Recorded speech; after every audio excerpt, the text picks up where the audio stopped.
Hi, my name is John Gordon, and we are at the Hub, and it's my pleasure today to interview artist Kemper Stone. Kemper. Afternoon. Take a look at say hello to the audience on this camera here. Howdy. Welcome to the Hub. Well, tell us about what you do. I like to do all kinds of art, but the one particular thing I'm more involved in at the moment is gourd growing and crafting. I like to decorate gourds. I like the sort of project I can finish in an afternoon, and I also like the sort of thing that's easy to do, easy to teach, but gives people who are using very low-level artistic skills a finished product that's of heirloom quality. So gourd evangelism is also part of the trip. It's more fun to teach 30 people how to do it right than to just work independently and isolated. Are you one of these artists that puts gourds in corsets and forces them into interesting shapes? I've attempted that this year, and I had mixed results. I was a little late on my start, but I ended up with one gourd that ended up being shaped like a metronome, and another one that was similar to this one here, but it's square in different sections and then has little knobs sticking out of it. There's a reward or an award, a contest with like a $5,000 or a $500 prize or something like that. And apparently all the really skilled gourd people already won it once and are ineligible, so I've been encouraged to give it a shot. But national or local? Or it's a national thing, yeah. So I see you brought in some things to show us. Yes, I did.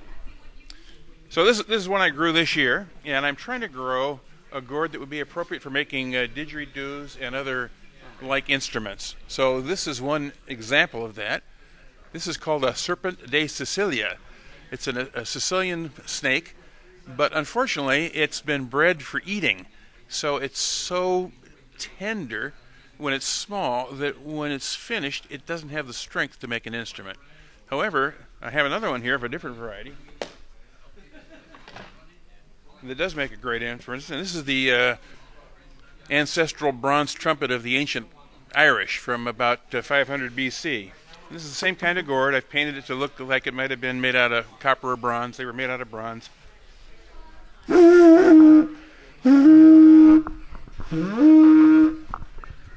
So this is a particularly fun gourd to use for teaching children who don't know what a gourd is. They don't know if they want to do art. They don't really get it. You just get them going fast, and once they get the ends cut off and start playing it, you got them hooked. And it's a really popular class, especially over in Ireland and Scotland, where it's part of their ancestry, and they're sweet and innocent. But that's one fun thing to do, but it's harder and harder to get that type of gourd because it can't be shipped and it's so bulky and unwieldy. So do we start with a wet gourd that's stuffed with pulp or whatever's inside, or what's the procedure of getting the gourd ready for painting? Yeah, they grow like pumpkins and cucumbers and watermelon. They're all related. But the difference is, rather than picking these from the vine as they're green to encourage the vine to grow more of the fruit, you let it stay on the vine, you let the vine die, and then you leave them in the field to dry. And what makes these unique is that instead of They are edible at a smaller stage, but the shell, instead of just turning moldy and collapsing, becomes wood-like. And for a better gourd, it's thick and it's strong strong enough to be used as a container for all kinds of different things. And so, for the ancestors, you couldn't travel more than a day from water, unless you had a container to carry it. And most containers are very high-tech. These, you just find them, and they were a real blessing to the ancients because they were so useful as containers. But you could float across the river in them. You could do all kinds of things. No, that would have to be a big gourd. Yeah. To float across the river. Yeah, but it doesn't take much to give you, just enough to be buoyant. But you're like water wings, like a water ring. Oh. Yeah, that kind of thing. I'm sorry, I was thinking of people sitting in a large. But gourd. You can also ferment things in them. You can't really cook in them. But the other thing is, it's very easy to observe what seeds do and how they work. So even if you had no concept of how that operated, you would see it and recognize it, and it would be the kind of thing that light bulbs would go off if they had heard of light bulbs, instructing them on how they could grow that, and then it would ultimately become more obvious how you can grow other things that have smaller seeds and aren't where the progression from seed to shell to fruit to seeds again is not as obvious. So I'm convinced they were the first cultivated plant.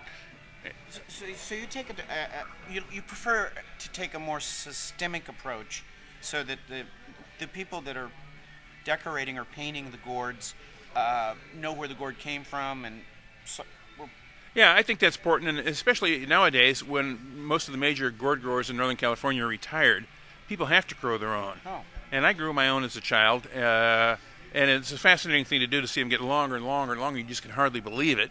They're so much more interesting than a carrot or a radish or a pea.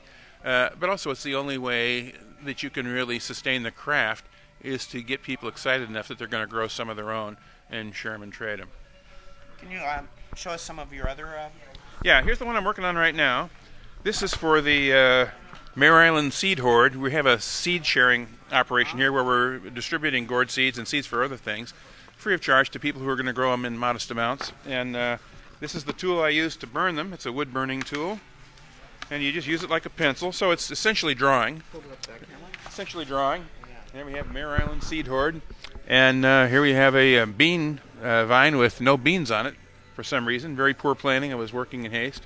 This is another technique here where you just brand it, and that's a great one for beginners, because holding the thing correctly is a little difficult, but by the time you do a couple circles around the neck, you've reached a point where there's a level of comfort that's almost as easy as using a pencil if you have any patience. Now what did this start out as? What food did I recognize it? What was this? Well, gourds and pumpkins and ornamental gourds are all pretty much the same thing. And the seed catalogs, pumpkins and gourds are all there in together. But this is a hard shell gourd, is distinguished from those. So instead of having the big voluptuous golden flower, they have a little white, pathetic-looking daisy kind of thing. And what will happen is, as it blossoms and is pollinated, you'll get a little tiny gourd, just the size of a pea. Now this is a fully mature gourd of a different variety. This is a little bottle gourd. But they will grow and grow and grow, and they will look like a watermelon. They'll be light green or green with dark and light stripes, that sort of thing. And they will feel like a watermelon or a pumpkin. And they're much like it, except rather than rotting, they will dry to this hard finish. And you can see inside here, it's maybe a quarter of an inch thick. But you can also see that you could fill that up with water and refill your gas tank, all kinds of things with it. So that's the deal there. When did you... Were you a young kid when you got into this, or was it later in life? No, about 20 years ago, I was given a free class at a place called the Caning Shop in Berkeley, and I took this wood burning class. It's about a $40 tool here, and it's a one-day class where you just sort of freehand designs, and it's fairly easy to do. It's pretty straightforward, and you can draw out your design in advance with pencil, or have someone draw it for you, or they have actual sort of iron-on patterns you can trace.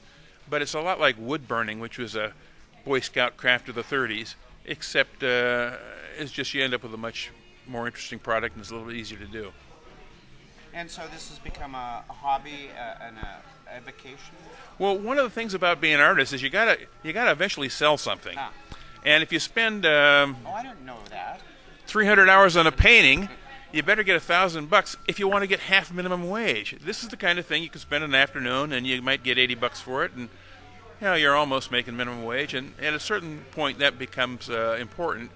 But also, this is comfortable for me because I can pick it up. It's like knitting or something. You can pick it up generally any time you're sitting around the house and put in an hour or two, and it's time that you would not invest productively otherwise.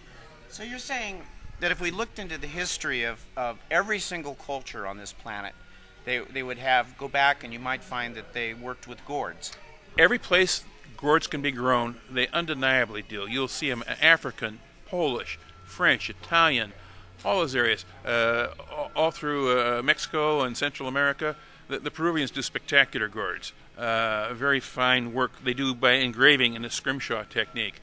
Japan has fantastic. China, spectacular gourds. And there, it's a venerated thing because of its relationships to fertility and how it's shaped like the reproductive organs of humans, and they recognize that. So it's a very sacred thing, and you go to certain towns, and every finial on every temple will have gourds on it. So it's a real big deal elsewhere. And if you meet people from the Philippines or from Mexico, they will remember their mother using gourds in their cooking or drinking them out on the field, that sort of thing. So it's only recently been a uncommon object. And one of the most interesting things, when I was a kid, we used to listen to Pete Seeger singing about the drinking gourd, Follow the Drinking Gourd. And that was a great song referring to a drinking gourd, which is a long-handled dipper gourd.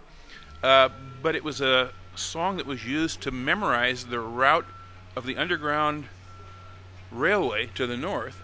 The drinking gourd was the Big Dipper, and you would remember, follow the drinking gourd, and then it would say, follow the river till you get to the snaggy log and meet this guy and that sort of thing. So it's a very important folkloric thing. Do you have another? Why don't you show us what else you have? Yeah, here's another one. This one is another wood-burnt gourd, but it's got some little dye on the design. This is the cover of a book called The Number One Ladies Detective Agency. It was written by a friend of mine from Scotland. He signed it for me. And again, it just occurred to me at a certain point. I had made some for him to give to his publisher and that sort of thing. But I discovered that if he signed that, all of a sudden the value tripled and I could sell it in 10 minutes. So that's a sort of the selling out for the commercial end of it. And here's the other one that's a little more commercial because at a certain point everybody's got enough stuff decorating their mantle. But this is a gourd drum. Gourds have always been used for drums. They're great for drums. They're great for shekaris. They're great for ipus, a Hawaiian rhythm instrument. But this kind of thing, it's a lot easier than hollowing out a log, and fairly easy to make. This is like a one-day class, and everybody comes home with something like this. And so it's a great way to get non-artists to produce something they can really be gratified with, and they can be proud to show around. And are you teaching classes or just an artist? I've just gotten a great break to teach at Cave Language Academy, so I'm excited about that. But getting a class going locally is a little bit difficult, and I'm a little timid about it. But where's Cave at? Cave Elementary, it's up on the other side of the freeway there, up on Trogascus near Tennessee Street. But it's a language academy where they truly bilingual.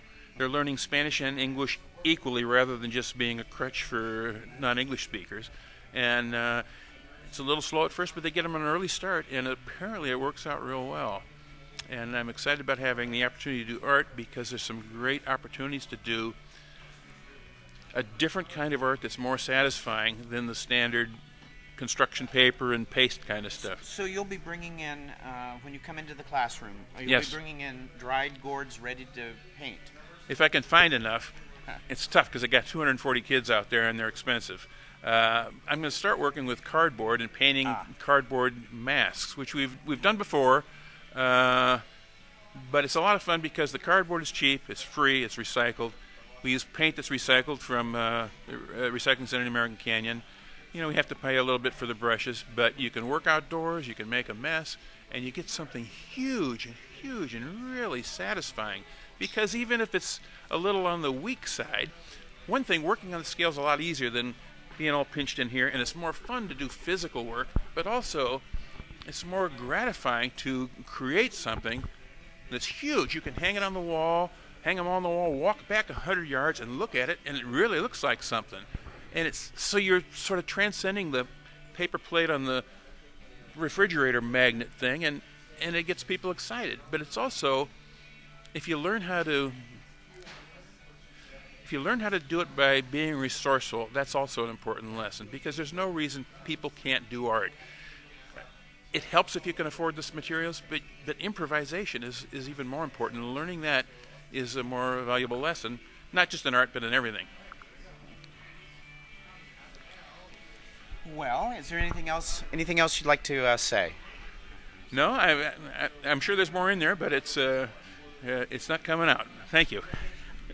Well, thank you very much, Kemper. Well, let's actually move the. Thank you very much, Kemper.